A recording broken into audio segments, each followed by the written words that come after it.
Ce matin, on va t'apprendre le secret des leviers Puig. Comment bien choisir son levier Puig pour sa moto.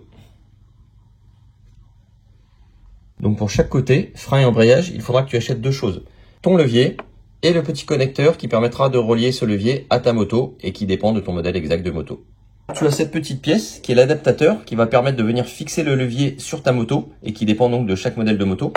Et tu as le levier qui va venir se connecter sur cette petite pièce. Voilà, on va venir le mettre comme ça. Donc l'avantage, c'est que le jour où tu changes de moto, tu as juste à racheter l'adaptateur et tu peux conserver ton ou tes leviers pour les monter sur ta nouvelle moto.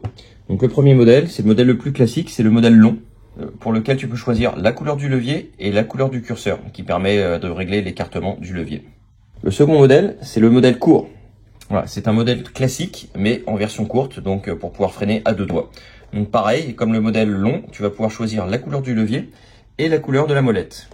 Troisième modèle de levier chez Puig, c'est le modèle repliable que tu as ici.